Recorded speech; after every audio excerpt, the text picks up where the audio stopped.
just sort of kick off a bit.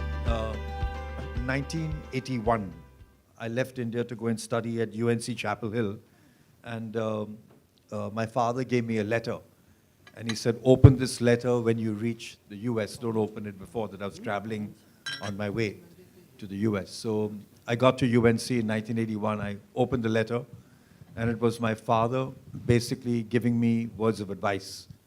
He said when he left Rohiri, Sindh, which is now in Pakistan, and that time part of India, when he came to study medicine at GMC in Bombay, his teacher told him 4 words: be good and do good. And he said, I now tell you those 4 words as you go to study and embark in your journey of life at UNC. Fast forward a little bit to 1989. I'm working with Mr. Ashok Birla, the Birla Group. We had a plan to do an international fund and get NRIs and foreign investors to invest in India. And I met a gentleman with him from South Africa. I don't remember his name, sadly. And he asked me, young man, I was much younger then, he said, what do you want to do? I said, I want to manage money, be a portfolio manager. He said, I have a bit of advice for you. When you shake someone's hand and you get your hand back, count your fingers. If you don't have 5 fingers, don't invest with them ever again. And I can tell you that in the joint venture I had with Jardine Fleming from 1992 till 1995, we shook a lot of people's hands and lost our fingers and limbs and everything. Thank God for plastic surgery. 1996, I had the joy and honor of working with Subbu. That's the year that Subbu joined. We've now been working together for 28 years. And in 1996, we started something called the Integrity Screen. That was to sift out companies, promoters who had bad governance. When we started the Integrity Screen in 1996, we had about a dozen indicators on gauging whether a company is good or bad in terms of corporate governance, primarily. And I had the good fortune again to meet up with Chirag, who joined us more than a decade ago. And around 2012-13, we started hearing about ESG. So he kind of went around the world and spoke to pensions to understand what is this ESG. And we realized there was a lot of changes since when we measured the integrity screen in 1996. And now we have over 200 indicators on ranking a company's integrity score based on this proprietary integrity screen. And around 2018, Chirag and his team said, the database is telling us something. As Mukund said, data talks. And the database was basically telling us that companies with a good integrity score, with a high integrity score, were doing better in the stock market. So be good, do good, and you have good outcomes. That was kind of the relationship. And in July 12th, 2019, we launched what was now been called the Quantum Best-in-Class Strategy ESG Fund, which is really based upon an integrity score. So in the value fund, which has been around for 20 years, and in the mutual fund since 2006, for 18 years, Quantum Long-Term Value Fund, we look at valuations of companies, and integrated with that, we have to ensure that companies have good governance and have a high integrity score to make it to the portfolio. And they may have a poor integrity score, but if their intent is good, and we know the score will get better over time, we can still buy them. In the Integrity Screen Fund, in the Quantum Best-in-Class Strategy Fund, ESG Fund, we make no financial forecast. None. In the field of investments, we make no forecast on the company's future profits, no forecast on its balance sheet in the future, no forecast on its cash flow. We use the Dr. Dayal phrase, be good, do good, will result in good outcome. So we've heard all the theory of what corporate governance should be, what corporate governance is. We put it to practice in the value fund. But there we do look at valuations, do make estimates of the future, and put it to practice bare naked, if you will, raw. Just the integrity score drives whether you're in the portfolio or not. Mukund also said, I think wrongly, that ESG funds underperform. That's not quite true if you look at the benchmark that you're going to underperform against, of course. And with that, I'm going to sort of start a little conversation with Subbu and with Chirag on where we stand. Actually, Chirag wanted to ask me questions. I said, no, I'm going to ask you questions. Going to work around the other way. Let's start with you, Subbu. So in terms of value fund, 1996, integrity score, and then, of course, since 2000, we began to use it. What are the challenges that you faced in terms of trying to identify companies, which may be good value? And we've, in the last few years and decades, we've sold out of companies which look good, but then their integrity screen score started declining. Some comments on that?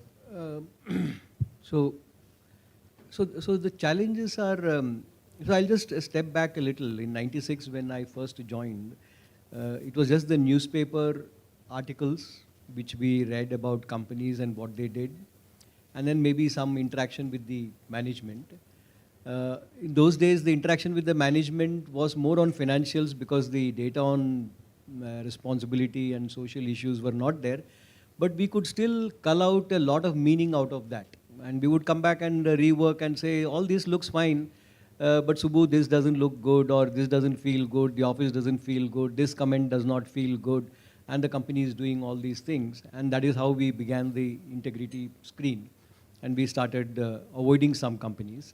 So that has changed. Now you have a lot of information, and as someone rightly said, a lot of misinformation also. So we need to dwell deeper. And so the experience has been very good, I would say, because it helped us avoid lot of groups, lot of companies, which when I look back over the period of years have actually closed down businesses. The companies which we identified in 96 as companies which is not worth investing, closed down over the next decade or so. So it helped us avoid companies, avoid certain bad investments. The biggest challenge remains where we think a company is good, but then they do something which doesn't sound so good. Now that's an area where it could be a mistake. The management may have made a mistake and they will tend to correct. And I have had experiences of owning such stocks where we saw the managements change. They bring back the correction, or they do the correction and then things improve, and we have held those companies.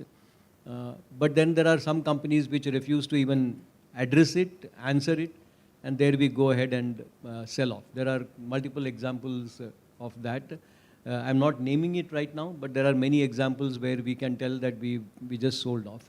And equally good number of examples where the board also heard. Apart from the management, we interacted with the boards, and they took a lot of corrective action, and we have actually seen the valuations of those companies go up multifold, right? So it is important. So therefore, this whole concept of integrity screen, ESG, is important.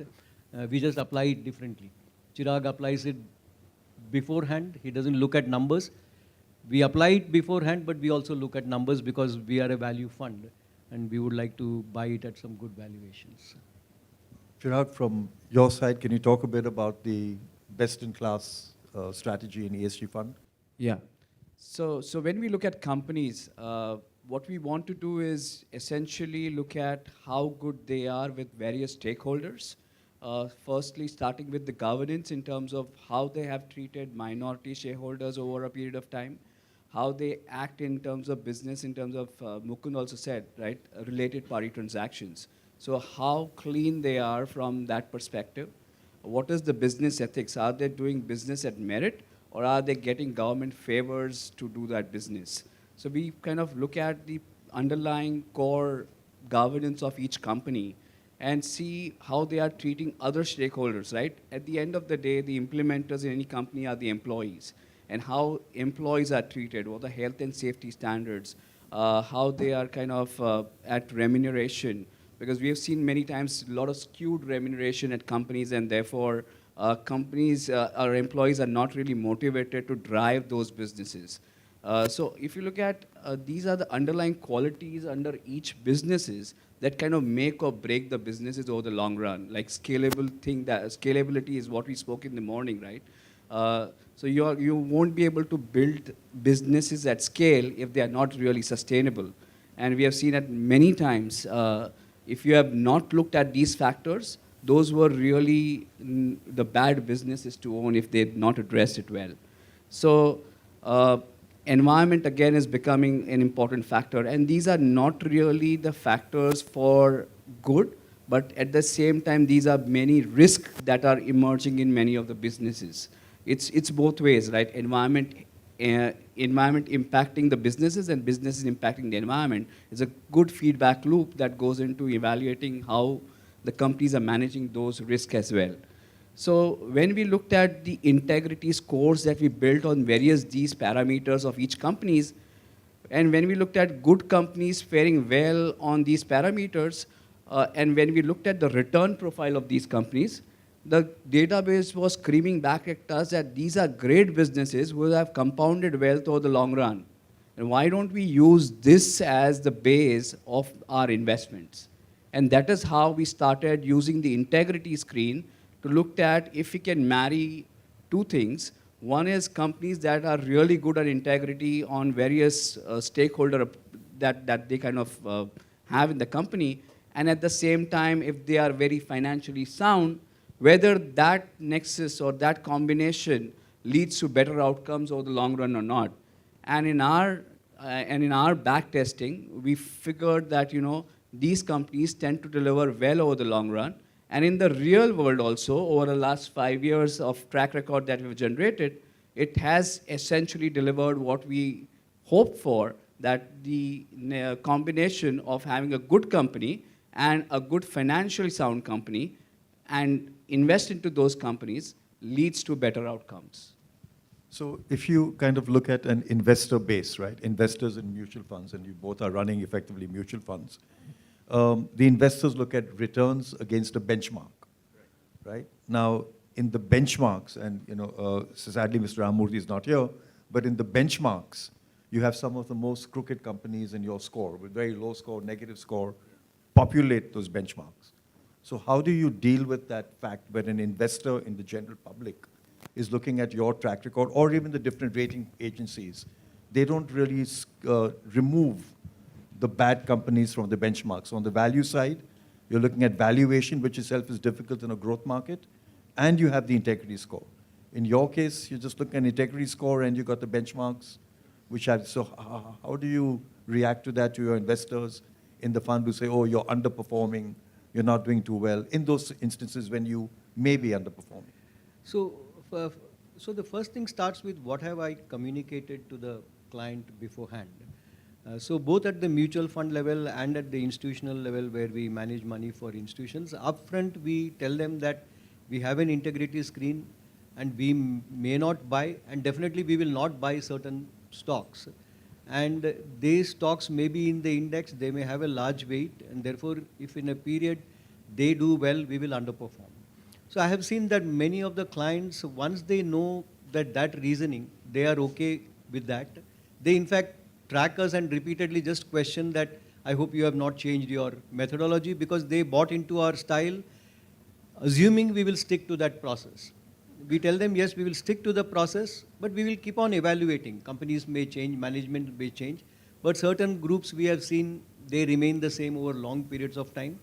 And as long as the communication is good, I don't see the pressure coming in.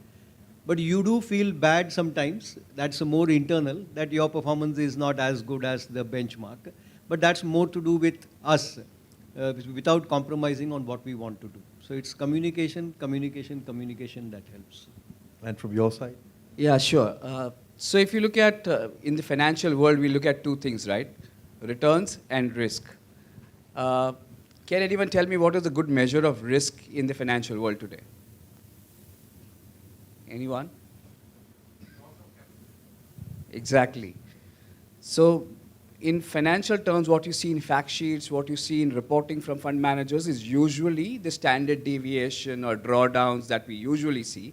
But that's not really risk, right? If you increase the horizon, volatility keeps declining. So that's not really the risk. Risk is absolute loss of capital that you can face from investing in bad companies. So that is where, that is what integrity screen helps us avoid in all instances. And that is what, as Subbu said, we communicate that to investors, that we are avoiding the big risk that you may eventually face. For example, Satyam. Satyam was part of the indexes, went bust, and it was removed from the indexes the very next day. If you were a fund manager owning that kind of stock, you were stuck with that investment. And hence you would have to take complete write-off is one thing. At the same time, there was loss of reputation, loss of, investors' faith in what you are doing. And hence, integrity screen is very, very critical. It helps you avoid those risks which investors are not ready to face at any point in time. So we look at it from that perspective, and I think when such eventualities happen, sadly it happens in the financial world, it reposes investors' faith in what we do. So integrity, and today it's not only governance risk. These risks or loss of capital risk or big penalties or reputation risk are arising from various factors. Governance is one which has always been, but also from environmental perspective and social perspective. So you have a blast in your factory and many employees are harmed because of that. How do you face that kind of situation? So if there is an environmental penalty on your company, then how do you face that situation? So these risks are emerging significantly and which can dent the balance sheets that you're looking at, which are looking rosy for now, but can be impacted significantly going forward. And some of these risks can be kind of long tail risk. We know that there's a large construction company in India, they're building something, and we were nervous about the impact of the environment or what would happen 5, 10, 15 years in the future. And we asked them, we said, have you done an environmental study? And the answer was, no, we haven't, because our client has done it. We said, well, the client will one day come and sue you. Now, it's a project that may be a few $100 million in terms of revenue for them and tens of millions of dollars of profits. And the environmental study would cost them not even $20,000, nothing. But they refused to spend it because we knew, and they know, that it is an environmental problem. And if they have that in writing, if they get sued, they're in trouble. So we told the CEO, we said, look, you're going to be retired, you'll have your ESOP plan, you'll have made your money, we'll be holding all the baggage and the cost when things go wrong. We sold the share. The share went up 70, 80% after we sold it. But we sleep well every night because we took risk away. And I think that's what we have to always explain that to clients. In fact, we had one of the largest investors in the world in India with us a couple of weeks ago. And one of his big disappointments was governance. Yeah. So one of the big disappointment was when they started investing in India way back in 2008, and he strongly believed that in countries like everywhere, but definitely in countries like India, where he has made investments in groups which he considers good governance, where he has given to fund managers who invest in good governance, and he really thought that the badly governed companies which will eventually underperform, not do well, close. And to his surprise, he actually found many of them becoming bigger and have actually done better. So he was pretty sad to share with us that ideally I would have liked these companies to die out, but it's unfortunate that they exist and still perform very well. And this is one of the largest investors who regularly write to us on these matters. How do they look at governance? What kind of companies you should not invest? They give us guidance, and they felt that many Indian companies should have been dead long back, but they continue to thrive. And on the other side, you have people who haven't bought India dedicated stocks, but they have emerging market funds, or they have indices, and they have an Indian index which they own. They call them passive investors. And the passive investors, what do they see when you tell them about what's in the passive index? How do they react? So yeah, passive indexes, whenever index is created, they look at what's big and what's large in those indexes, and that is how companies get included or excluded from an index. It's a measure of largeness. It's not a measure of how good the companies are. And that is what we are trying to do in the integrity front, right? We are trying to put in companies which are really good at quality. So if there is a measure of quality, I think there is the biggest measure of quality today is the integrity of companies that you can look at. So if companies are good, probably they have shown that they have navigated markets over a period of time. They will face whatever challenges that they face, they will navigate in the future, and therefore they will tend to deliver well. But many investors that we talk to, they're just coming to take exposure to Indian markets, but there are crooked companies, not clean companies in the index, which could be at risk. So probably there could be index inclusions, could be a combination of WorldCon and Enron and UCOS still prevailing in the indexes, and you're stuck with those investments.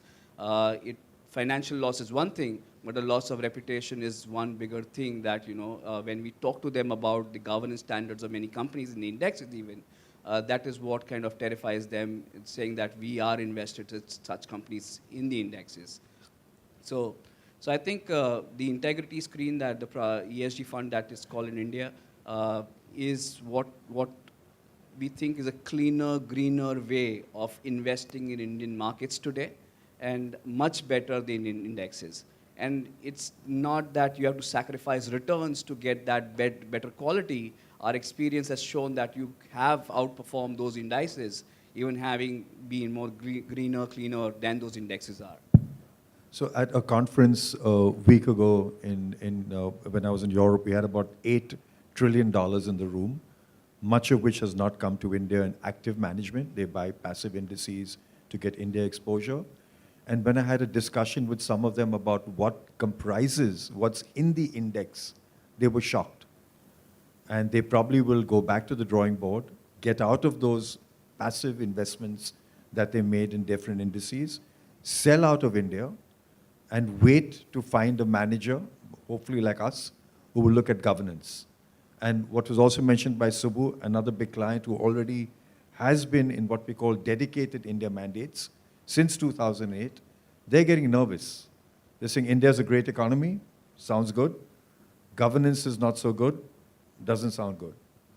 And India's sort of getting caught up in this little, balloon of ourselves that China's out of favor, everyone's coming to India. That's true for the first step of knee-jerk reaction. The next scrutiny is going to be, how is India's governance? That whisper is already starting in the Western world.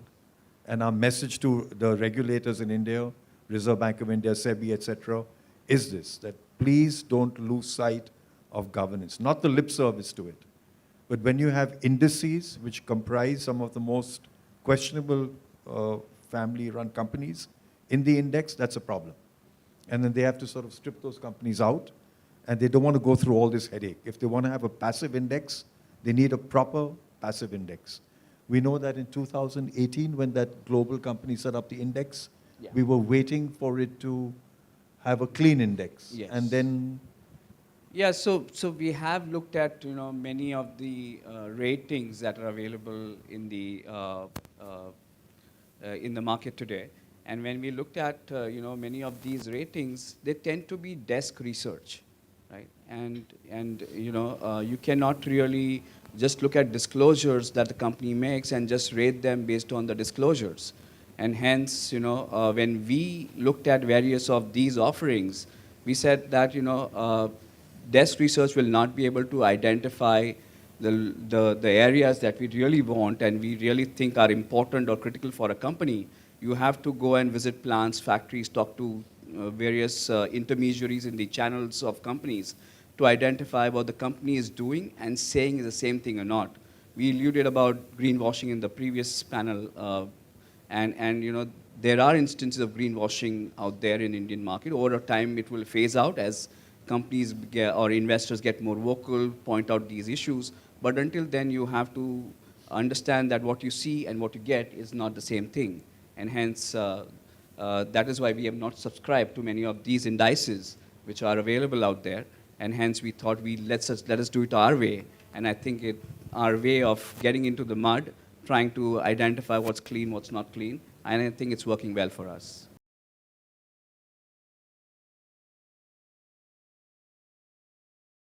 So in any case, first of all, I'm honored that Mukund, my friend, has agreed to join us here. Our association goes back many, many years, and I've always known him to be a very candid, frank person who speaks his mind, though I think he's going to be a little bit more circumspect now that he's a CII VP. He has to be a little bit more circumspect. But we go back many, many years. And in fact, it was 8-10 years ago when we started the Directors Guild. We started an initiative under the CII umbrella to groom, coach, to expand the pool of talent for independent directors and directors in general. For many years we worked together. So in any case, Mukundan, thank you, my friend, for taking the time to be with us. Thank you, Ajay. Firstly, let me thank Quantum for inviting me, and plus, in front of you and in front of Mr. Sailesh Haribhakti, I feel a little awkward what I'm going to speak to all of you, because they have actually given me a lot of inputs, insights, as I've sort of gone through this journey, which I call it a journey because I think corporate governance is a journey. I think end of the day, I think there's no destination. You can't say you've arrived. There's always going to be a risk, and constantly be on the vigil. I think constant vigil is the key thing. So going to the, your question was about the current state, or? Hmm? So I see, let me just step back a bit. I come from a bit of training which we've been afforded within the Tata Group, where I think these things do matter. I'm not saying other places it doesn't matter. I'm saying for us it does matter. I'm just making an affirmative statement. There could be many, many places where it may be equally the key. And we grew up with a very simple inputs and insights on these matters. So how do you judge what is right? We were told very simply, don't do anything which your grandmother like to see as headline. We have a code of conduct which is written down, but you know that this is a very basic principle you can explain to somebody on the shop floor, somebody right at the coal face, walking the streets, selling your product, because they understand that, they get it immediately. The second piece is about what Mr. Ishaq Hussain used to tell us always on these corporate governance piece, and I think in general, and he used to say there is a niyat and there is niti. And fundamentally, it is a lot of this governance piece has got to do with the niyat, which is the intent. I think that is what we miss many, many times. We just go to the niti. The law is needed. You need to put things down. You need to codify so that at least that the guardrails are visible. But within the guardrail, when you're traveling on the road, you can still commit mistakes. And I think that is the reason why the intent is critical. Still accidents can happen, even with firm guardrails on both sides. And I think it boils down to this piece, and dwelling deeper into this piece, internally understanding. And the other principle which we always sort of looked at, of course, we heard about a lot of stakeholders. End of the day, I want to say that ultimately the corporation, the company, because we are all in the business of this is in the basis of the corporation exists for, end of the day for all the stakeholders, but also for the shareholder. Let's not forget the criticality of the shareholder. But the way we were trained was to think about a shareholder who owns one share. I think if you put your decisions to test with that, what is the impact it is going to have on that person? Not in 1 year, 2 year, but let's say 20 year, when that share transfers to his child child transfers the share to the grandson, so granddaughter. I think when you look at long term, when you take a view, and secondly, when you take a view in terms of impact, a lot of the decisions become very clear. So from the company perspective, this is how we think about it. Of course, you can say, there are two bookends. I always say anybody, wherever I go and speak, there are two bookends to life and running a company, and this you can put it on to individual. Firstly, I think one bookend is what I call as the purpose. Why do you exist? And you can question that from individual point of view, a company's point of view, and every element point of view. I think you can question that. The other bookend is what I call as what is the basic value and culture you're trying to build. And value and culture, how will you do what the reason for which you exist? I think that's the second question. In between, of course, you get strategy, plan, annual business plan, a lot of other things come in, but that's detail. But I think these two are critical. And the way we have defined in the Tata Group is to say that our purpose is very wide. I think this has not changed. I think this has not changed for many, many years. We've looked at it every few, we say it still stands fine. It's to improve quality of life. And it's so wide that in my business in chemical sector or in hospitality, we got to look at, say, how do we improve quality of life using that spectrum or that element of that business. Then the culture we want to build, I think there are certain things we stand for, certain things which are acceptable, certain things are tolerated, certain things are not acceptable. And I think that you have to define, and it comes down from the leadership. End of the day, we are always told, uh, why do you have to climb stairs when you walk into an institution? Because most institutions have long staircase going up. And the answer to that question was, it forces you to look down. And when you look down, what do you see? You see your feet.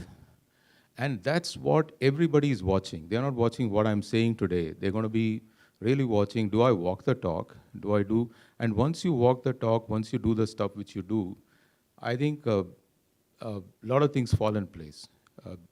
Employees are not, we can put a lot of things on the wall. We can take a lot of sessions. But if our daily behavior, daily conduct is very different, I think it's a problem. And that extends to all the stakeholders which you heard in the morning. Thanks, Mukund. You know, Tatas have always, I started my career also, my first job was in Bombay House, so I also have fond memories. Tatas always are seen as sort of the beacons or as the sort of best practices in many cases. But in some ways, I've always felt they're kind of outliers in the Indian ecosystem. So my question to you is that, Mr. Ramamurthy also touched upon it, that over the last decade or two, we've started seeing many more cases of sort of failures of corporate governance in India and globally. And in my opinion, it's not as if it didn't happen in the past.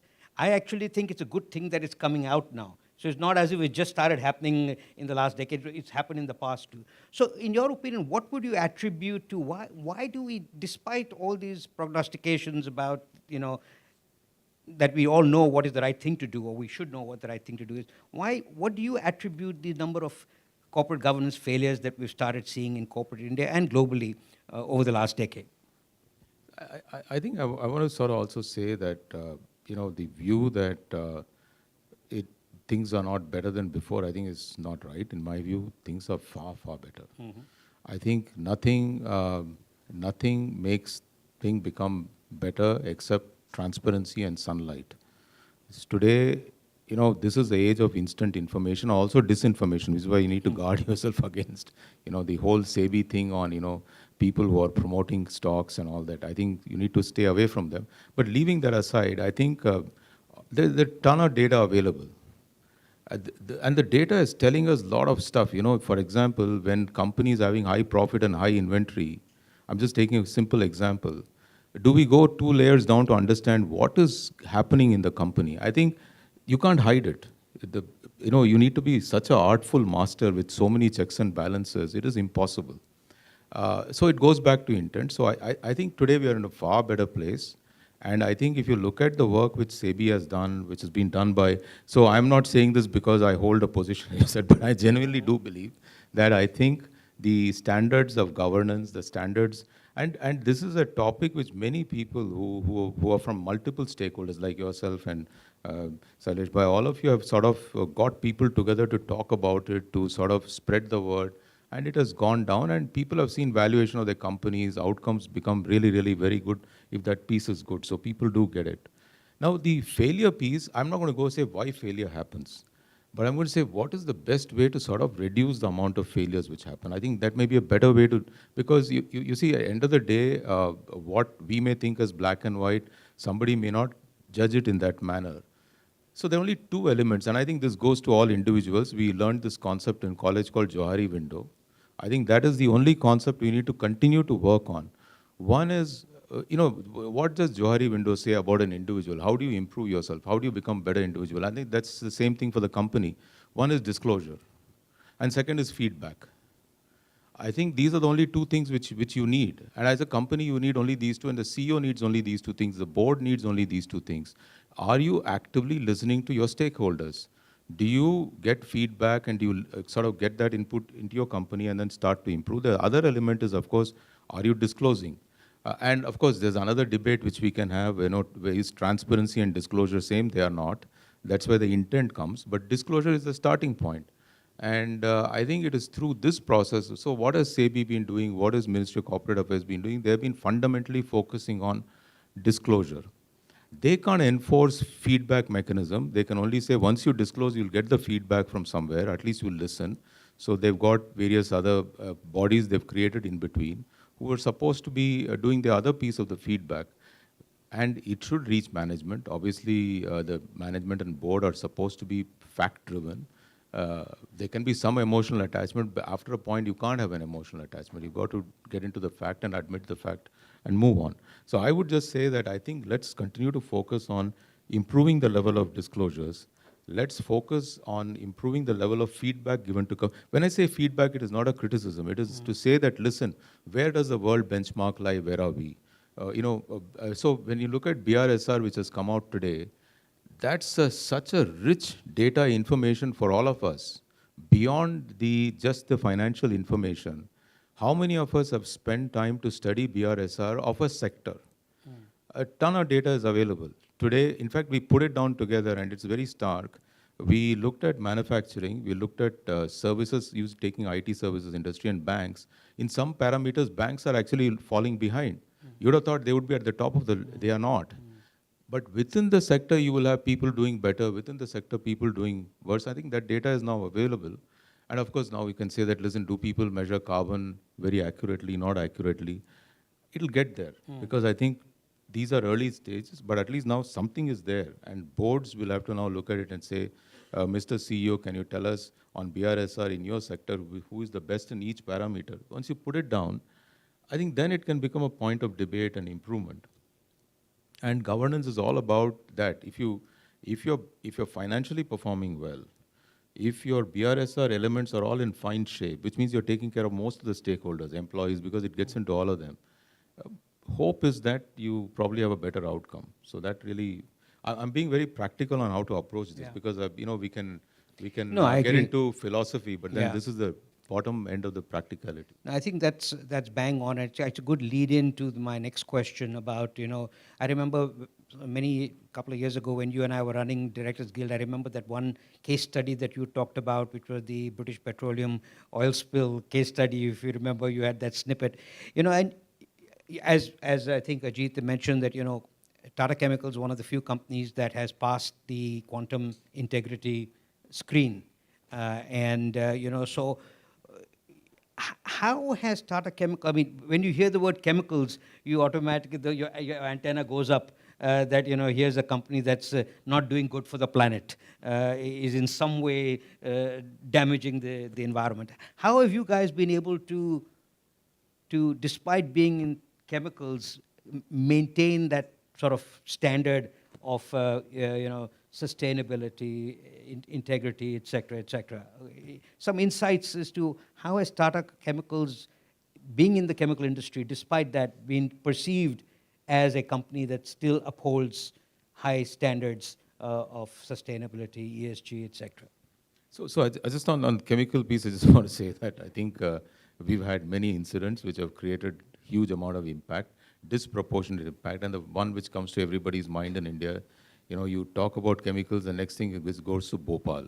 I think that incident is coloring a lot of issues, but this is an industry which is a basic materials, basic input industry to everybody. You can't run your vehicle, you can't store your energy in a battery without all these elements. I mean, you pick a number, pharmaceutical, drugs which you take, everything comes out of this. Having said that, I think, of course, as the industry, we have to improve our track record on some of these elements which have become big public events. And I think that track record is improving. And that's one of the reasons why the sector itself has created a code and an approach to address the issues through a thing called responsible care, which is from the womb to tomb and back to womb. I think we are just saying that we have to take full ownership of the product. And now you look at industry that's completely cooperating. If you look at some of the, we measure these pieces by the level of hazard it causes to community and outside if handled badly. I think there's something called mutual aid, which didn't exist, I think, 10, 15 years ago. Today, I can track a truck and I know every trained person on the journey within 50 kilometers how to address if suppose an incident does happen, so that the community is not impacted. So these sort of things we have developed and evolved. I think these are codes which industry is working on its way to improve its image. If we perform better, I think the industry will get a better image. So I think we've got to introspect. And clearly, we've had some big incidents, which I think we need to learn from and move on. So one thing I can talk about chemical industry, we are very, very happy to learn, very, very happy to improve. We are not going to put anything. So when I talk about BP, the Gulf oil case, I took it as a case study because uh, anything you do, there's a risk. But then most important is uh, the issue which happened was the team tried to sort of not let the information flow out. And when you don't let information flow out and reality come in, then nobody can help you. Even if those who want to help you can't help you, because they think the problem is too small. By which time the problem is so big that even those who want to help have given up their and they don't know what to do.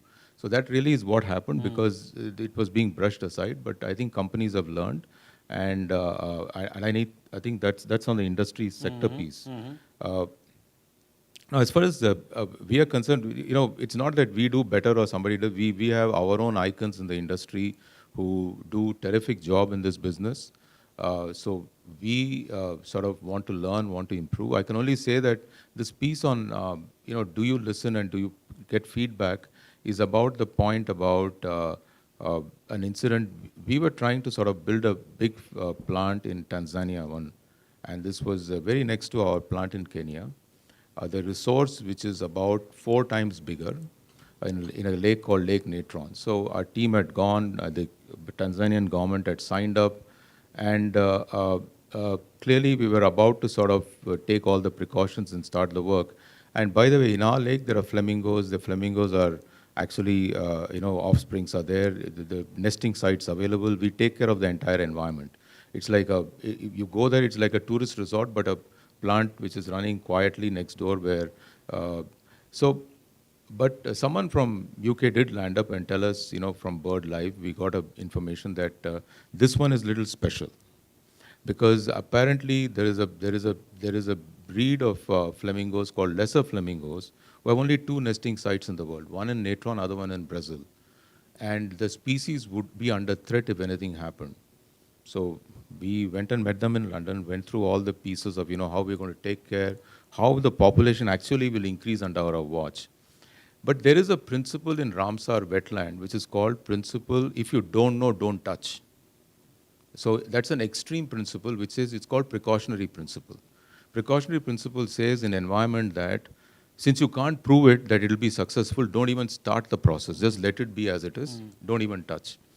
Now we heard about it, and we had informed our board, and Mr. Tata was the chairman at that time. And it so happened we would have formally gone through the process. Because the process also involves taking the government in Tanzania along with you, because you can't walk away from a country when you've sort of committed, right? So we sort of were waiting for that process. But I had an AGM, and one shareholder stood up and asked, and Mr. Tata said, it's not public, but I want to say this because it's going to come out. I think we will lean in the direction of environment. I think it is more important. And even though but we will build it somewhere else. It is not that we're going to leave the business opportunity. Of course, the news spread immediately, and then I had a bit of a difficult time landing in Dar es Salaam. I went to the industry minister, and he also is very well-intentioned. So he asked, and I said, listen, BirdLife is a UK-based organization. They understand this. So his first comment, and not to be sort of, don't take it, he said, can you tell me what is the wildlife in the United Kingdom? I said, I don't know. He said, we have protected wildlife in Tanzania. How can they come and tell us, about wildlife, and you are listening to them? So we said, no, the decision is final. We thank you. And anything you want to do on the lake to protect, we will fund it to protect this lake. So I think we came back. And then I went and met BirdLife to say, this is now more or less closed. I think we've done. They were horrified that we left. They said, why did you walk away? Why did you close your project there? We said, we thought it was the right thing to do. They said, no, somebody who is less honest than you may come there and actually do the damage now. You should have stayed. So that's when I realized how complicated life is in these matters, because and we had to then manage bird life on our exit. So, of course, this did happen, and all I'm saying is, I think it comes from right at the top, chairman of the board, and I think our founding fathers had put this principle in place. In fact, our group is run by the principles laid down by the founder, which is whatever you do, you must do for. He said it in different way. The words, exact words, I can't say, but business must return back to society many times over what it works with the society, what it benefits from society. So that's been the principle with which we've worked.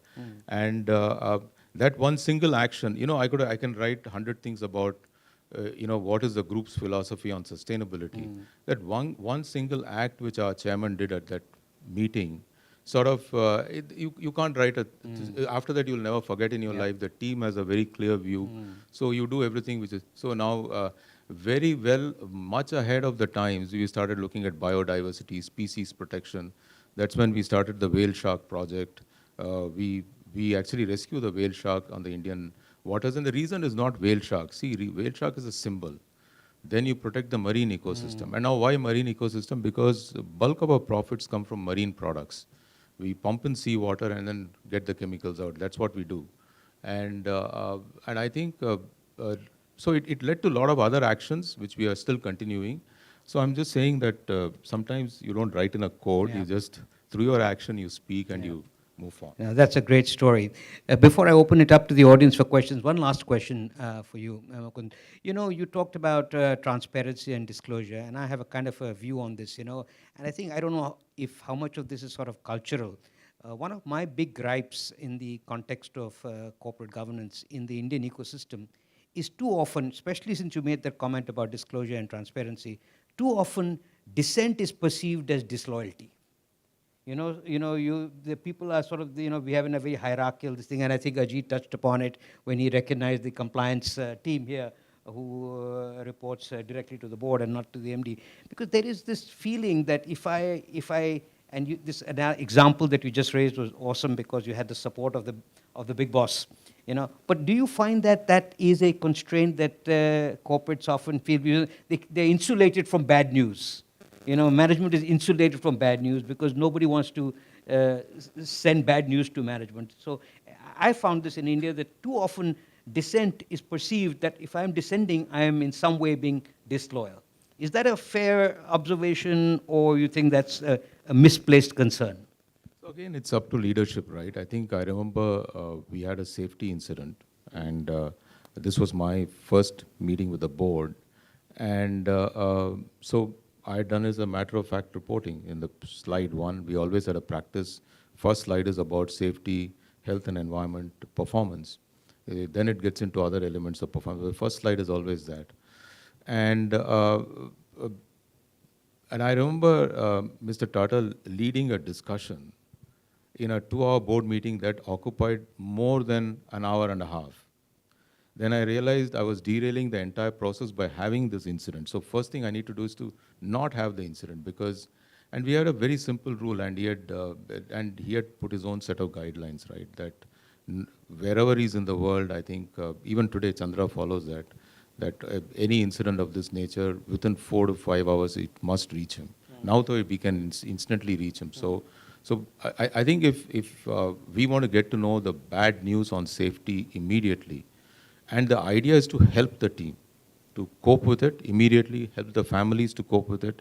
If there's an injury, you need to make sure that people are helped, and then learn from the incident and move forward. And I could see that approach because he was on the Alcoa board, and Alcoa, in fact, used safety as a pivot to actually transform the entire organization. And he would tell us his own experience of being on that Alcoa board. So we learned a lot from that, and I think this became one of the elements in terms of how you approach. So I think you can't display, let's say, the courage and openness to have dissent and differing views in one area, but not have it in another area. It then becomes a habit. Then everybody knows whatever may be the news, it must reach immediately. If quality complaints come, it must go. And by the way, our customers only know one name, TATA, right?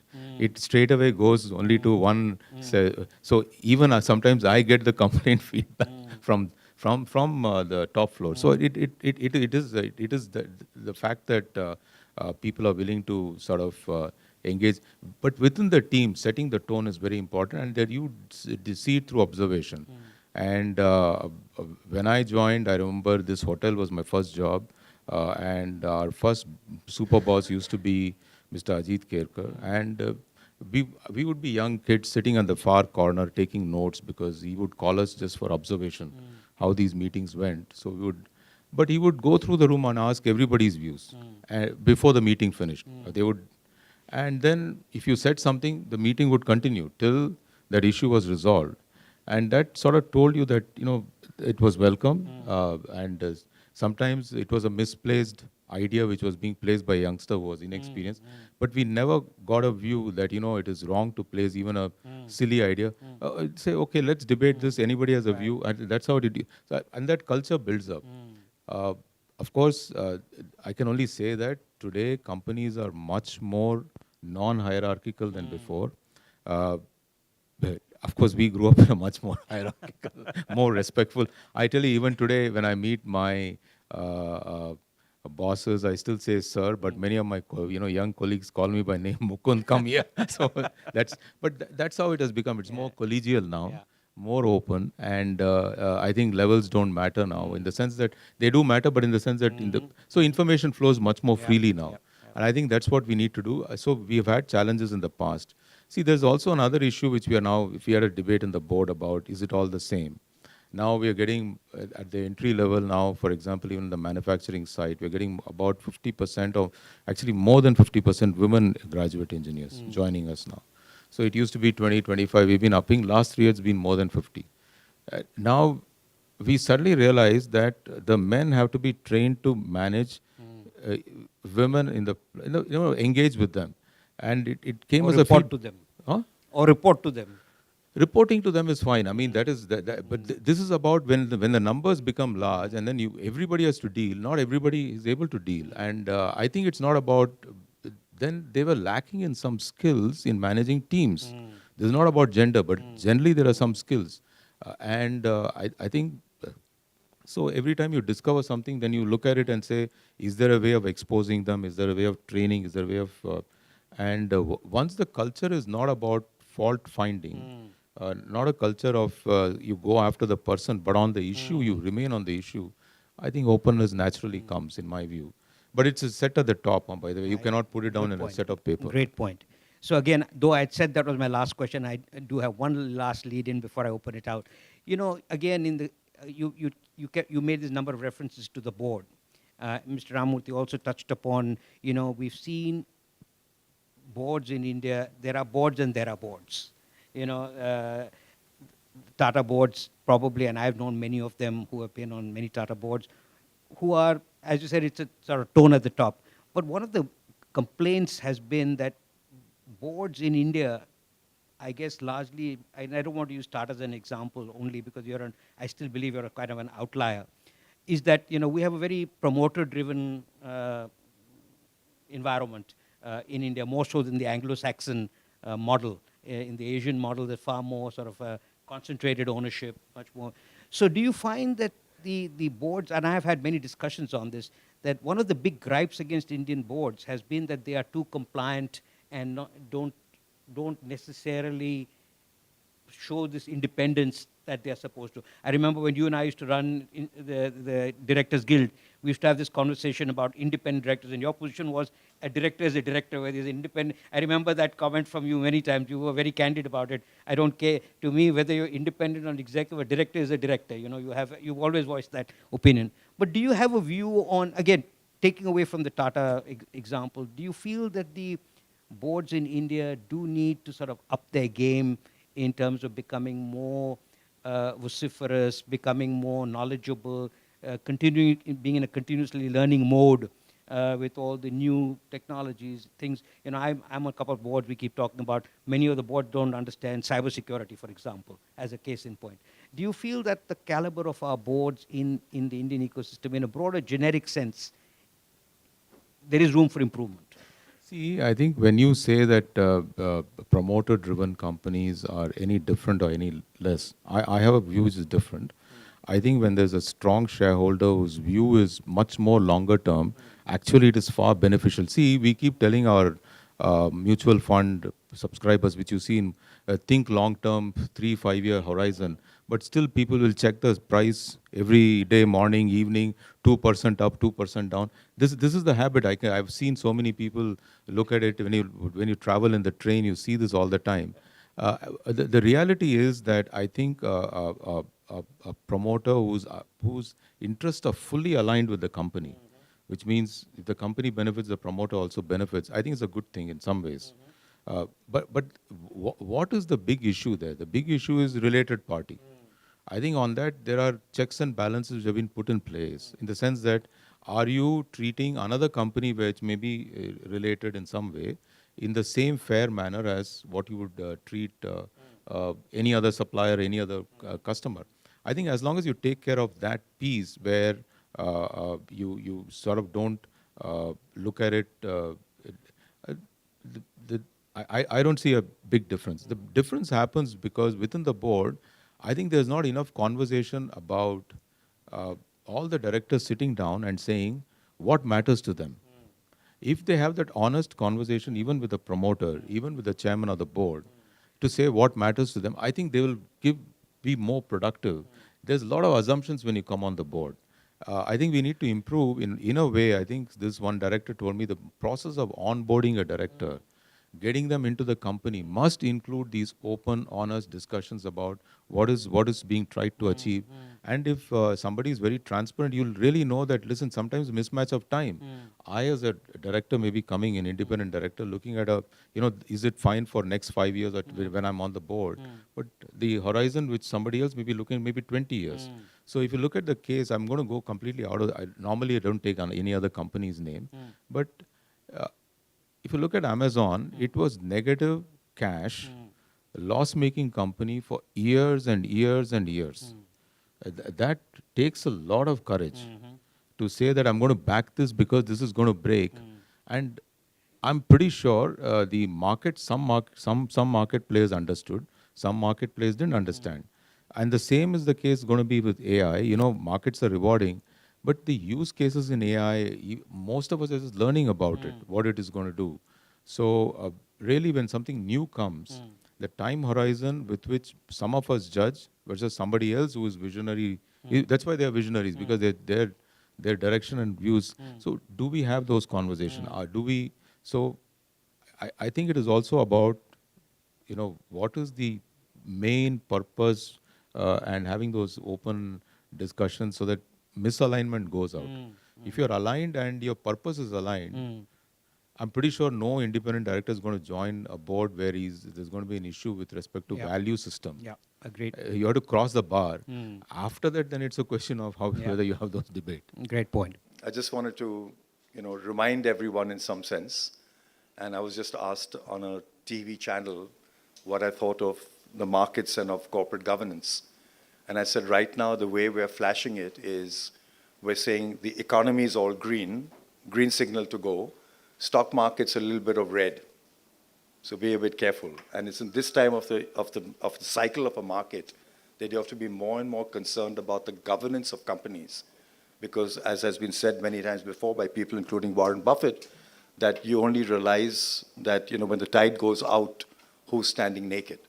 When the flow of money moves out, it'll separate. You have the good corporate governance companies will fall a lot less. They may even continue to rise. And companies with poor governance will see their stock price fall. But that's stock market stuff, and I don't want to take away from BSE. We have with us Mr. Ramamurthy, who will be giving us a keynote talk. But just before that, again, just a bit of background, Mr. Ramamurthy. He's been with the BSE since January of 2023. And to his credit, and you can give him full credit for this, the index has surged 30% since he's become CEO and MD of BSE. So we hope that carries on. The other good thing, of course, is that prior to being with the BSE, he was with Bank of America, and prior to that, he spent a couple of decades with the NSE. So the NSE, as you know, took away the bad governance that existed many, many years ago in the broking industry and brought a lot more transparency to the financial markets with the birth of the NSE. And Mr. Ramamurthy is part of that team which has made NSE, I think, the third largest stock market in the world, stock exchange in the world, in terms of trading volume. And just another quick thing is that we've come out with a little book on governance. So I would request Mr. Ramamurthy to help us launch that book.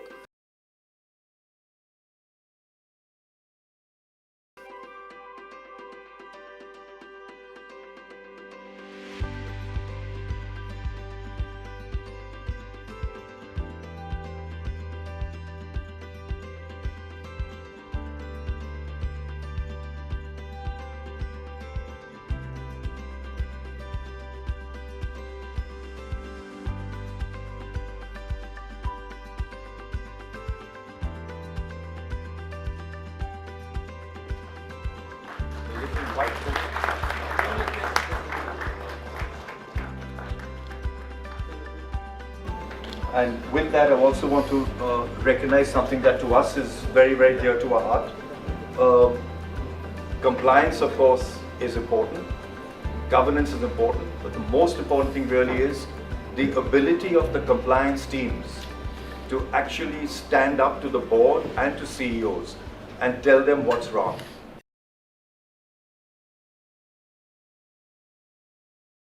First of all, thanks a lot to the organizers for having me here to talk about this topic, the secret sauce for success, corporate governance.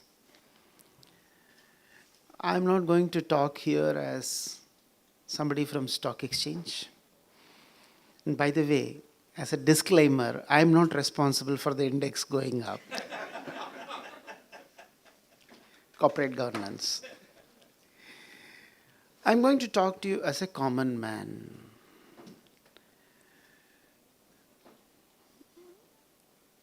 Who witnesses this great drama of the life moving around and try to understand a bit of lessons out of it. From that perspective, when I saw this topic, I want to narrate to you actually what thought process went through in my mind. The moment you say sauce, I remembered Maggie. I don't eat it with sauce. For me, sauce therefore looked optional. So is corporate governance an optional secret sauce? It didn't gel well with me. I'm not able to call corporate governance as a probable optional sauce which somebody like me may not like to have, somebody like me like to have. And how do I understand this sentence, the secret sauce to success? Then I started questioning myself. Let us concentrate on the other two words. Secret and success. So what is a success? How a success is born? For every birth of a success, the starting point is a desire. I'm not here to tell you desire is the root cause of evil. No, not that desire. An aspiration, a fire in the belly. I want to do this, I want to accomplish that desire. That has to get matched by somebody else's desire to say, I will use this service, I will use this product.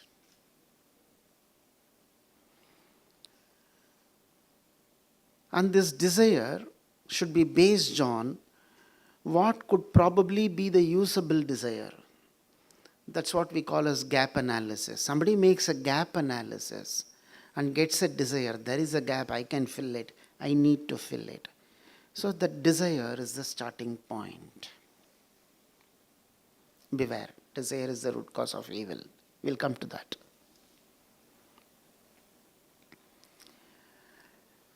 Desires alone do not take you anywhere, right?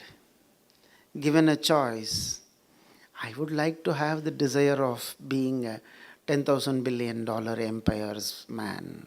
I'm not. Why? Desires are only desires. They are empty. If you do not know what will make your desire fructify, it's not going to work. So the second is the knowledge. I always feel knowledge is a short-term advantage. Attitude is a long-term advantage. You hire a person based on what he gives as qualification and all that, and what you assess him for his knowledge. But he goes up only if he has a good attitude. Otherwise, he never travels up. Having said that, desire has to be with knowledge. Knowledge includes attitude in it. That alone cannot fructify. The last is the action. In Sanskrit, we call it as Icha, Jnana or Kriya. When Icha is associated with Jnana and then fructifies into Kriya, you get a success. Always not necessary. But if you rightfully do it, if it does not succeed, so what? At least you have tried. So it gives you satisfaction. Yatne krite yadina siddhyati kotra doshaha. If you have put in all effort, and if it did not fructify, so what? आप अपने आप को कोसेंगे नहीं.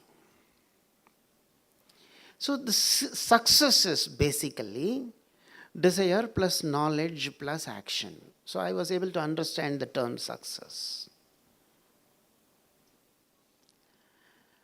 Nowhere there is corporate governance in this.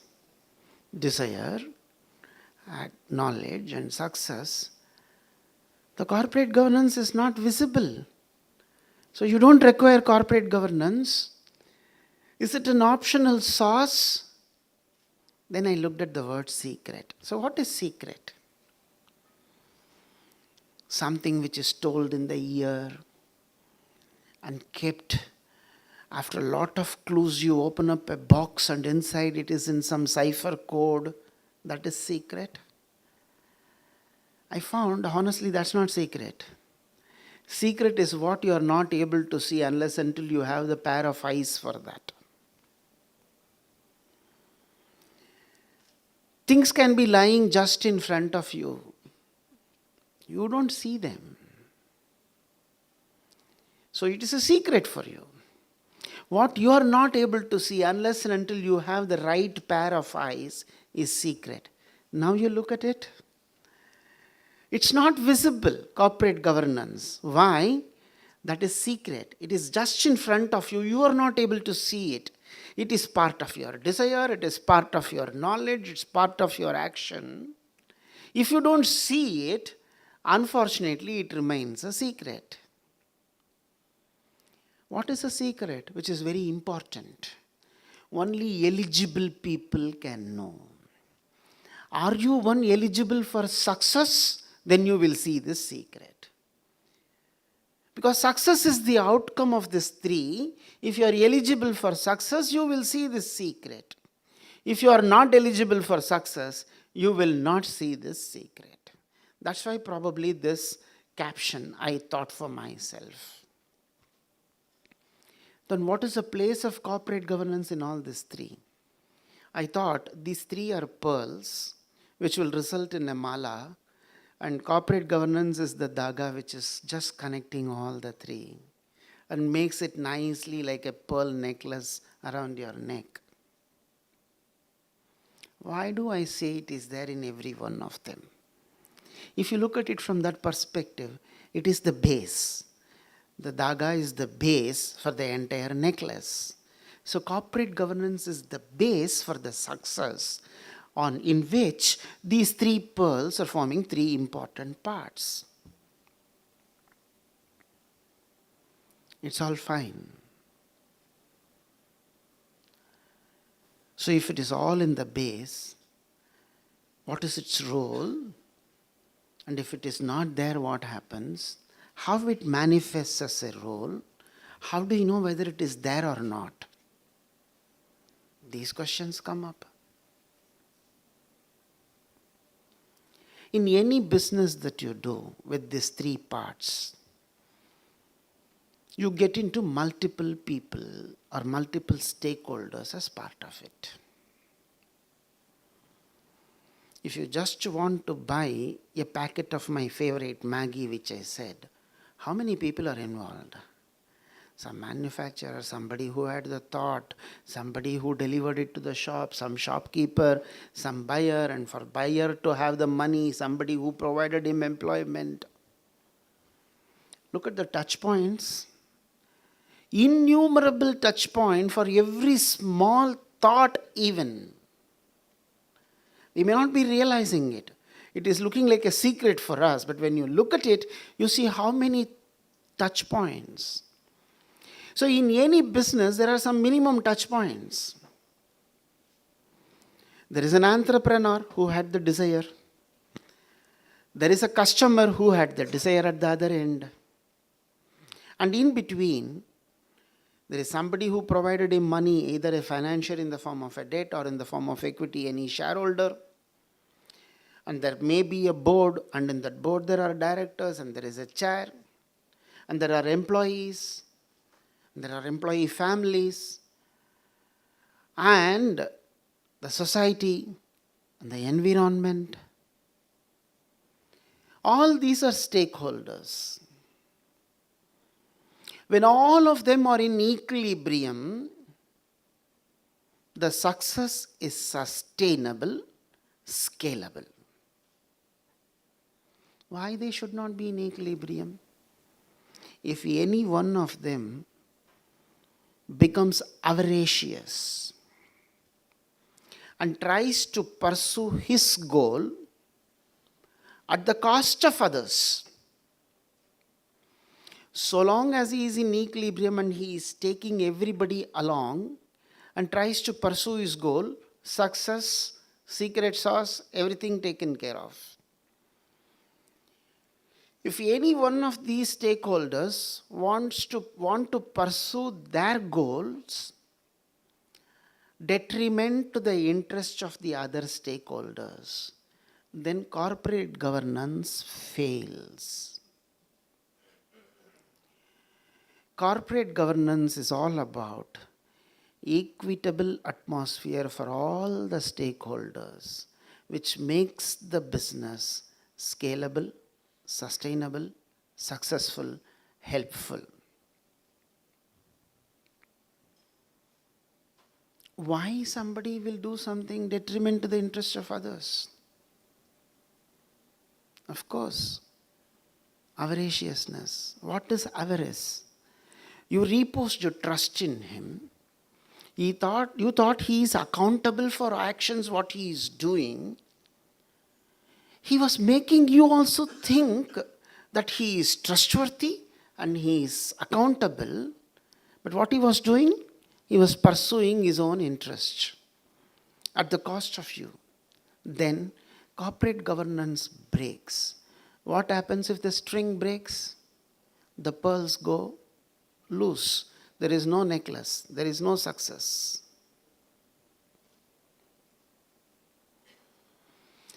It's all fine. You are nicely putting it across this way.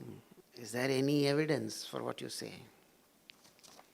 If you don't give evidence, this is a wonderful story early in the morning you told on a rainy day. Multiple evidences. Let us go continent by continent. Take the case of Enron. I'm sure many of you, some of you may remember, many young faces are there. Maybe you were not born at that time. There was a company called Enron in US. It was a very successful energy company in 1985. What did I say? Successful. We define success. If it was as per that definition, it should have been scalable, sustainable, and it should be existing today. It wasn't. An energy company was acting more like a hedge fund, outside the ambit of power given to you by the remaining stakeholders. It did a lot of things into commodities, into gas, energy. It was named America's most innovative company by Fortune magazine every year between 1996 and 2001. This is the problem. Success begets success, and after that, if you don't name him as the most famous, you have a problem. There is one verse in Sanskrit. Yasyasti vittam sanarah kulinaha sapanditas sashrutavan gunajnaha sayeva vakta sacha darshaniyaha sarve gunaha kanchanam ashrayante. If a man is very affluent, you will go and tell him that he is a blue-blooded fellow, very great heritage and hierarchy. Sadak chap hoga, फिर भी आप बोलेंगे. Why? He has all the money. Sapanditaha. Anguta chap hoga. You will call him as the most learned. Shrutavan. You will give him lot of doctorates. So he will look, the most heard and most learned person. He will be having nothing called as empathy, sympathy, any virtue. But you will call him as gunajna, one who knows all the virtues. He cannot utter 3 sentences or 3 words together, but you will call him as the greatest orator world has produced. Sayeva Vakta. He will be looking as good as me, but you will call him as the most handsome fellow. Such a darshaniyaha. Why? All virtues go to single place. Kanchanam ashrayante. Ashrayante means they go. Kanchanam means gold, means money. So if you are showing results, how did you show it? Irrespective of that, you are praised as the most innovative company. But what is the proof of the pudding? Your corporate governance. Why? If it is not there, you are not going to continue. Exactly same thing happened for Enron. Desire is the root cause of evil. You go outside the ambit of what you can have as desire. Root cause of evil, company goes. The share price was $90 in mid-2000. In 2001, $1. It filed bankruptcy. Is it only in US this happened? No. In UK there was another company called Maxwell Communications. It was a British media company. It was listed in LSE. It was in FTSE 100 index. We talked about index in the morning. It was an index company. By end of 1980s, Maxwell had a big web of 400 companies. Suddenly in 1991, chairman of the group company, Mr. Robert Maxwell, died a mysterious death. He was probably holding a lot of secrets. When that man is no longer there to hold it, all secrets come out. What are secrets? Very much available in front of your eyes, but you don't get to see. People started seeing what was very much evident. They found that the group companies owed actually 2.8 billion pounds sterling to its bankers. A very big number in 1990s. It's not just that. We said employees are part of stakeholders. The employees' pension fund to the extent of 530 million pounds were diverted and there was a big hole. Corporate governance, secret sauce. Oh, it's all only in Europe and US. No, no, no. Let us come home. There was a company called Satyam. How many of you are aware of that? Many of you would have heard, right? It was set up in 1987.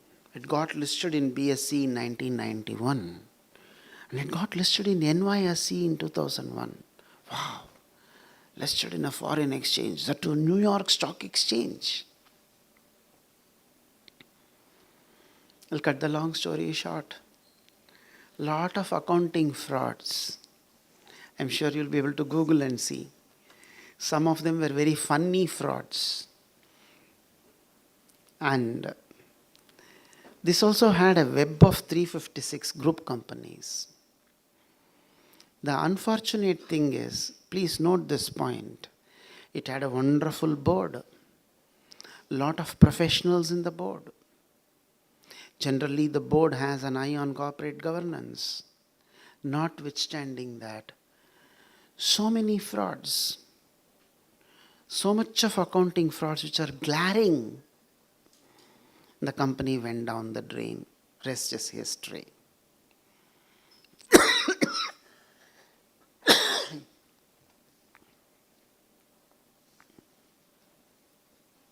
Is it only one person does all this? No, no. People can join together as group also, they can defraud the system.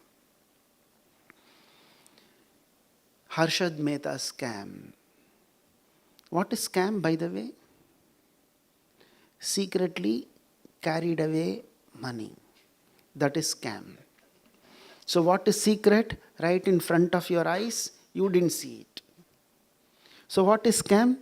In front of your eyes, somebody nicely cons you and takes away the money. That is scam. Just not Harshad Mehta. The banks needed to show profits. So many bank officials colluded. The Janakiraman committee which was set up estimated 4,000 crores as the loss. I'm sure it did not consider the loss to the employee families, the amount of distress innocent people were to bear because of some bad egg in the system.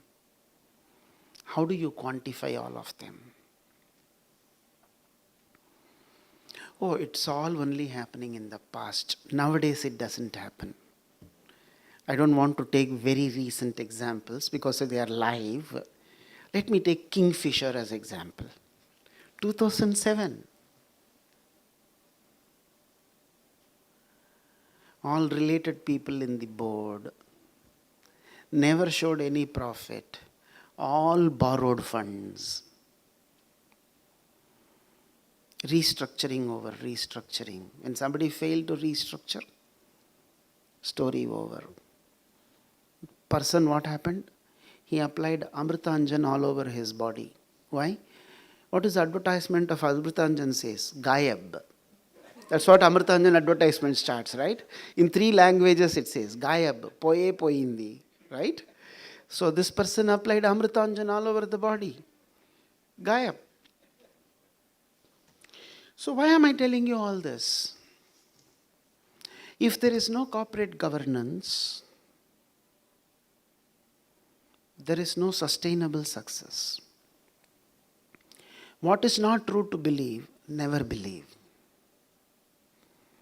What looks very, very glossy, have an eye to look at the secret which is lying in front of you, which you are not seeing.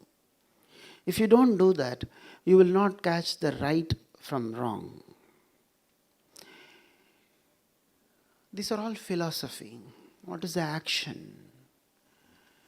From 2000, there has been from the year 2000, there has been lot of clear efforts in India to make corporate governance as an important part of discussions everywhere. Oh, that means before 2000, there was no corporate governance in India. Is it that way? No. I don't want to take your time. We released a book which had all English sentences. Believe me, if you were to make a Sanskrit book on corporate governance as enshrined in Ramayana, Mahabharata and Vedas, the book will be only this size and it will be 10% complete. So many corporate, I had talked about these principles as enshrined in Vedas, elsewhere in some other discussion somewhere else. We were trying to codify them into understandable mechanisms like small stories, as I am telling you now, from 2000. There were various committees formed. Kumaramangalam committee was one, Naresh Chandra committee, Kotak's committee, various luminaries were present. And a lot of things have been done in the recent past in a big way by all the regulators, particularly SEBI, because it is part of the SEBI's mandate, to take care of corporate governance. Multiple things have come out of it. How a board will be constituted, how information will be disseminated, how democratization of information can happen so that it is not a secret, it is just in front of you. You don't want to process it, your problem, not anybody else's problem. When I was a young boy, probably once in 15 months, I used to see the P&L and balance sheet of some of the listed companies. Not today. Quarterly, you have to show something. There is good amount of control put. Who will be the shareholders? Who is a related party? What he can do, what he cannot do? What is the nomination and remuneration committee? How it can decide what it has to do? And what is the compliance role in reporting to the board and not to the managing director? What should be the public holding? How an issuance can happen? What is continuous compliance? LODR we talk about. I'm not talking specifically any technical term in this meeting. I don't want to bore you early in the morning. All these have been put in place to ensure, from a regulatory perspective, whatever we can provide as information to you for you to process and identify what you want to do, that's being done.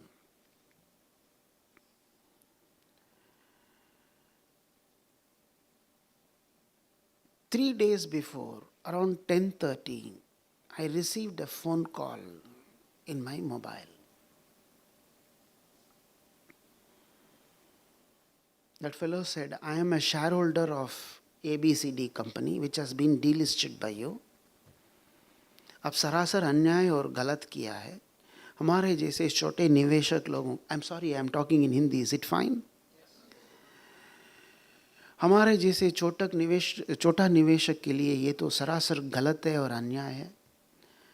आप समझते हो क्या कितना मुश्किल से हम लोग, कितनी मुसीबत पार करके हम लोग अपना पैसा निवेश किया है. भी जीरो हो गया तो कैसा हो सकता है. मामला क्या है करके I asked him. He said, this company went to, this is in SAT, this company asked for adjournment, SEBI gave okay, and the adjournment happened. How this can be done detriment to the interest of the shareholder?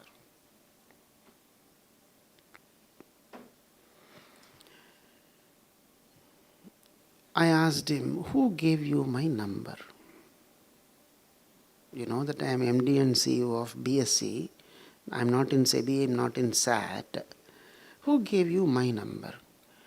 नहीं, public में मिला आपका number.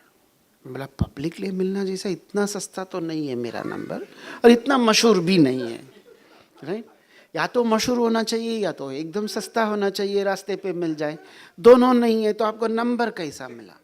वो टालते गया. मैं भी छोड़ा नहीं. 5 मिनट. At some point of time he started telling, साहब आप कांस रहे हो, आपका सेहत ठीक नहीं है, मैं बाद में बात करता हूँ. मेरा सेहत गया बाढ़ में, छोड़ो उसको. आपका मामला आपके लिए बहुत मायने वाला है तो मेरे को वो सॉल्व करना ही करना है. आप इतना बताओ मेरा नंबर किधर मिला. After 7 to 8 minutes, he told me, this delisted company has a group of shareholders. उसमें आपका नंबर सर्कुलेट हुआ तो इसीलिए I called you. I told him, ये छोटा सा सच वो मेरे लिए निजी मामला है. मेरा फ़ोन नंबर मेरा निजी मामला है, वो आपको मिला है. वो एक छोटा सा सच है. उसका मूल किधर है, जड़ किधर है, ये जानने के लिए मेरे को 7 मिनट लगा. बीच में 1000 बार मेरे को खांसना पड़ा. एक छोटा सा सच उगलवाने के लिए 7 मिनट लगता है। एक बड़ा कंपनी नॉन कंप्लेंट होके डीलिस्ट हो गया, वो सच उगलवाने के लिए थोड़ा बहुत समय तो लगेगा ना, तो समय लग रहा है। नहीं, दिस इज नॉट फेयर। आप लोगों को ऊंचाई तक पहुंचे। I thought very good, I never was aware. आपको बताना चाहिए सैट को, आपको बताना चाहिए सेबी को। इसे वो लोग कानूनन जो कार्रवाई कर रहे हैं, मैं जाके उनको बताऊं, न्यायाधीश जी आप कानूनन काम कर रहे हो, आप गैर कानूनी काम करो, समय मत दो, ये मैं बोलूं क्या? साहब वो सब छोड़ो, अब मेरे लिए क्या जवाब है? Which is what is the most important piece which is relevant to you. I asked him, आपके बच्चे हैं? हाँ है ना, 2 बच्चे हैं। एक लड़की शादी करा दिया, दूसरा लड़का पढ़ाई कर रहा है। कितना साल का है? 20 साल का है, इंजीनियरिंग में पढ़ाई कर रहा है। जब वो 4 साल का था, वो खेलने कूदने बाहर जाता था क्या? He said, yeah, of course, he used to go and play. He's very good in sports. When he went out for playing, you told him, be careful, without minding what is happening, just don't jump and up and down, break your limbs and come here. If you do that, remaining whatever it is, I will break. So carefully play. ये बोल के उसको भेज देते थे। और you went along with him, stood next to him. Hey, don't catch the bat like this. Oh no, that ball you should not attend. You have to run fast. Like that you were minding him. If you did, he said, नहीं नहीं, मैं बोल के भेज देता था। हाँ. If you went and stood next to him, he would have stopped playing. The next day, he will not have gone to the playground, right? Same thing everybody is doing here. We are telling you the principles. We are telling you what as investor you should be careful about, what you should see. We are providing you all opportunity to see. If you don't want to see, who can save you? G-O-K. God only knows. So, information today is available. So, corporate governance, therefore, is everybody's responsibility. That's the limited point I am trying to make. Among stories, what I have told, corporate governance is the base for everything. It's a success. It may not be visible to you, but if it is not there, nothing works. Corporate governance comes from truth and accountability. Corporate governance is what is going to ensure sustainability and scalability. And corporate governance is everybody's business. It's not only somebody who should do and you will watch in a corner. No, you have a role. Because you're part of society. It's your interest is also involved in it. Take our case as BSE. We are a listed company. So as a listed company, we have board, we have public interest directors, we have nomination committee, we have hundreds of committees. We have to manage all of them. We are a regulated entity. So we have a highly regulated entity for obvious reasons. We have to manage the regulatory relationship and compliance and other things. We have a lot of listed companies with us, 4,500 companies. And because of that, we are in a way responsible to the investors of those companies. So we have to ensure that these people follow corporate governance. We also have brokers trading with us in multiple segments. They are also corporate entities. In a way, we are responsible for their corporate governance. So we are responsible to them as well. And ultimately, it is the investor, like one we saw, many a times not realizing what is good for them and what is not good for them, notwithstanding it is put just in front of them. But still we are responsible for them. Kuputro jayeta kvachitapi kumata na bhavati. A bad son can be born. Bad mothers are not born. We are like mothers there. They are like our sons. They can be bad, but still we need to be good to tell them how they should become good.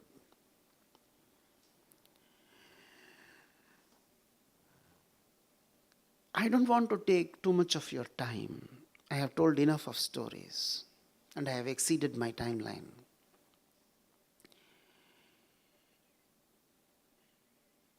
Only one point I want to underline and complete my talk. We can have rules for everything. Who should be in the board? Who should be the public interest directors? How the board composition should be? How many times it should meet? How much of details it should look into the accounting statements and other statements? What all should be made public? When should be made public? How to be made public? All that we can say.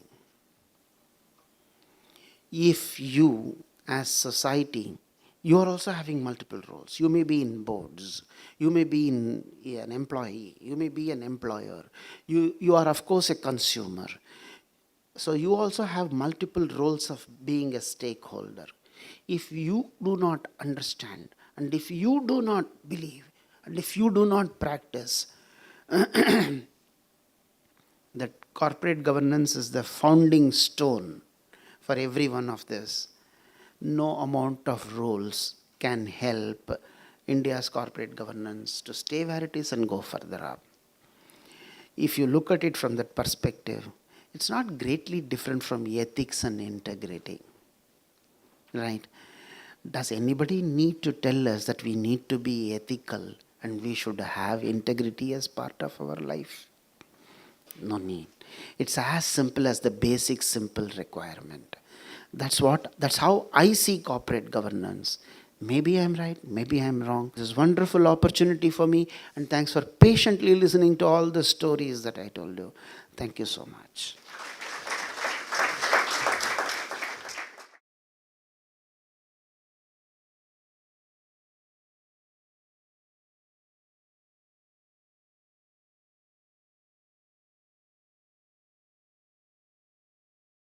Mutual fund investments are subject to market risks. Read all scheme-related documents carefully.